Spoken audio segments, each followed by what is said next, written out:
हरीश की छोटी सी वर्कशॉप कलाकृति कभी भीड़ से गुलजार रहती थी। उसके हाथों में जादू था। वह पीतल और तांबे को ऐसे मोड़ता और गढ़ता था कि बेजान धातु भी बोल उठती थी।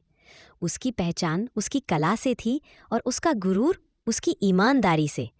लेकिन फिर आया वो तूफान जिसने सब कुछ तबाह कर दिया। एक नामी कंपनी ने उसके डिज़ाइन चुरा लिए और उन्हें अपना बताकर बाजार में उतार दिया। हरीश ने लड़ने की बहुत कोशिश की, कोर्ट कचहरी के चक्कर काटे, पर उसके पास न तो पैसे थे और न ही ताकत। धीरे धीरे उसकी वर्कशॉप खाली होने लगी। कारीगर उसे छोड़कर चले गए और बैंक का कर्ज आसमान छूने लगा।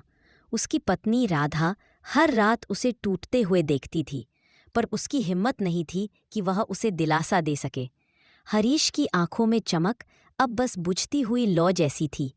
एक शाम वह अपनी वर्कशॉप में टूटे औजारों और धूल से ढकी कलाकृतियों के बीच बैठा था। उसके अंदर का हौसला जवाब दे चुका था। तभी राधा उसके पास आई। हाथ में एक पुराना जंग लगा पीतल का टुकड़ा था। इसे देखो हरीश, उसने कहा, यह वही टुकड़ा है जिससे तुमने अपनी पहली मूर्ति बनाई थी, याद है? हरीश ने उस बेजान धातु को देखा। उसकी आंखों में आंसू आ गए। राधा, अब कुछ नहीं बचा, मैं हार गया हूं। राधा ने उसका हाथ अपने हाथों में लिया और उसकी आंखों में देखा। उसकी आवाज़ में वो दृढ़ता थी जो हरीश ने कभी सुनी नहीं थी। हारेंगे नहीं, तसल्ली रखिए। यूं मिटना होता तो कब के मिट गए होते। इन शब्दों ने हरीश को जैसे झकझोर दिया। मिटना होता तो कब के मिट गए होते। वह इतने साल संघर्ष करता रहा, कितनी मुश्किलों से लड़ा। क्या उसका वजूद बस इतनी सी बात पर खत्म हो जाएगा? नहीं। राधा की आंखों में उसे अपना अक्स दिखा, टूटा हुआ पर पूरी तरह से मिटा नहीं था। अगले दिन हरीश ने अपने औजारों को फिर से साफ किया। उसके पास पैसे नहीं थे, पर हुनर था। उसने पुरानी कलाकृतियों को जोड़कर नया रूप देना शुरू किया। टूटे हुए पीतल के टुकड़ों से ऐसी आकृतियां बनाई जो पहले कभी नहीं देखी थीं। वह रात रात भर जागकर काम करता।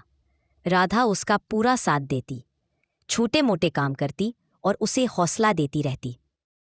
उसने अपनी नई कलाकृतियों की तस्वीरें सोशल मीडिया पर डाली, अपने कुछ पुराने ग्राहकों को भेजी। शुरुआत में कोई खास प्रतिक्रिया नहीं मिली, पर हरीश ने हिम्मत नहीं हारी। हारेंगे नहीं, तसल्ली रखिए, ये शब्द उसके मन में गूंजते रहते। एक दिन उसे एक अंतर्राष्ट्रीय आर्ट गैलरी से बुलावा आया। उन्होंने उसकी अनूठी कलाकृतियों में कुछ खास देखा था। हरीश को यकीन नहीं हुआ।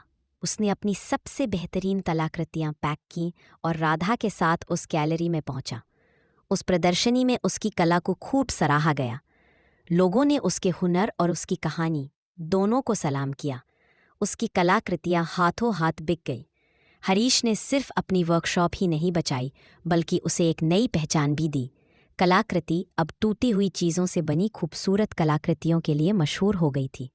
जैसे हरीश खुद राख से उठकर फिर से खड़ा हो गया था। हरीश ने अपनी वर्कशॉप का नाम बदलकर पुनरुत्थान रख दिया। वह हर नए कारीगर को अपनी कहानी सुनाता, उन्हें बताता कि हार मान लेना सबसे आसान होता है, पर असली जीत तब मिलती है जब आप धूल झाड़कर फिर से खड़े होते हैं और कहते हैं, हम हारेंगे नहीं।